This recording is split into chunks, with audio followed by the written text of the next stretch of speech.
Okay, first off, before we start this shit up, I want to apologize to my buddy Ash from the Captain Vida show because I said I wouldn't be watching James Bond 69 tonight, and I totally did. But you know what, man? That's what you get. That's what you get for watching the new Star Wars trailer in IMAX, where I get stuck watching the new trailer to the new Michael Bay movie. No, that's stupid. But we're still friends though, right? No, forget it. Star Wars trailer.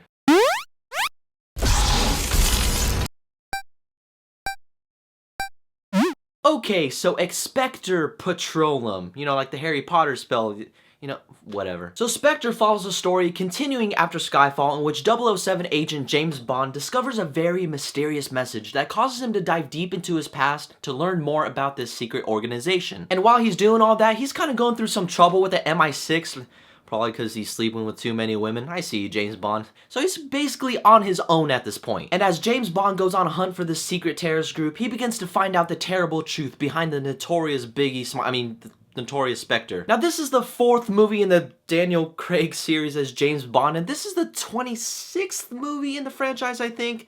Correct me down below if I'm wrong. And I was pretty stoked for Spectre. I loved Casino Royale, I loved Skyfall, and was there another one? What was the name of it? Doesn't matter. What does matter, however, is that Spectre is another welcoming addition to the James Bond franchise because it's a good movie. You have Daniel Craig as James Bond in once again his 4th attempt in the role, and he's still really good as James Bond. Just his mannerisms, his shaken not stirred martinis, his suits, his cool cars, he's something that every time I watch a James Bond film, I strive to be James Bond because Daniel Craig brings that to the character perfectly. Allegedly, he says that he'd rather kill himself than play the role as James Bond again, but I've also heard that he's contracted to do a couple more films, so Mr. Craig, don't do it because I really like you. You got Christoph Waltz as the mysterious villain, and even though he gives a great performance, there's a couple things to be said about his character specifically, which I will get back to later. You got Lea Seydoux from the first 5 minutes of Inglourious Basterds as the new Bond girl, and she, along with her co-stars, is really good, if not better. Her character was effective and interesting, and the way they added this backstory to her just added more layers, making her more than just a Bond girl. Because sometimes what they like to do is that they like to force in a little bit of something in these side characters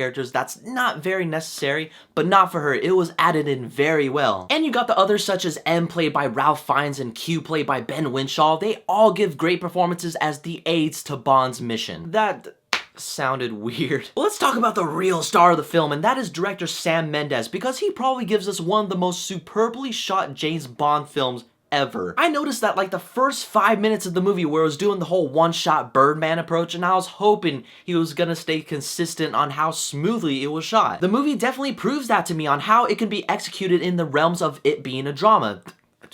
A drama? No, you dumb idiot. It's an action movie. The action in Spectre was equally well shot. It was intense, exciting. You felt the stunts these guys were doing were real. And that's all I really ask for in action movies is those 3 simple things. And Sam Mendes absolutely brings that in the new James Bond movie. If anything, why you should see this movie, it's for the action for sure. And James Bond, because he's James Bond. However, some of the story and the main villain for sure is one of those reasons why you shouldn't go see this movie right away. If you're a James Bond fan, I encourage you to go out and see this movie because in it being a James Bond movie, it does good in that. But the overall picture as a spy espionage thriller, not too much to be honest, and a lot of that had to do with the villain. And guys, like I said, Christoph Waltz gives an awesome performance, but he isn't really around much to really show that he's the author of James Bond's pain like he says in the trailer. He shows up like once and then he leaves for a long ass time and then he shows up again in the final act, and even in his time of absence, he doesn't really do much. Most of the time, it will focus on James Bond finding more about Spectre, but as everything starts to come to a close, that's when Christoph Waltz shows up again, and he's not in the movie that much. And that's not even the main issue I had with the villain, and without giving any spoilers away, they added this backstory to him where I was like, was that even necessary? That's the shit I was talking about before. They like shove it in your dick, and I'm like, I didn't like it. I thought it was dumb. The girl's backstory, which was explained in like 2 sentences, was far more interesting than the main villain's backstory, which was explained in 10 minutes.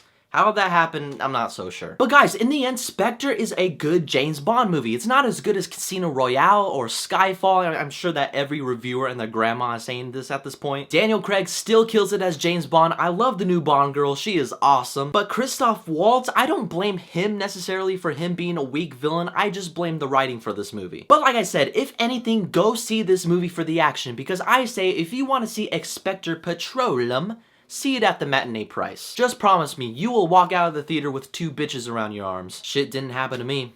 Wish I was James Bond. But anyway, guys, I want to know what your thoughts are on about Spectre. What is your favorite James Bond film? Whatever it is, leave it down below. And as always, you can follow me on Twitter, Facebook, Instagram, all that social media shit down below. Keep in contact with me. Don't forget to hit that subscribe button. But in the meantime, I'm gonna go get myself a martini. Shaken, not stirred.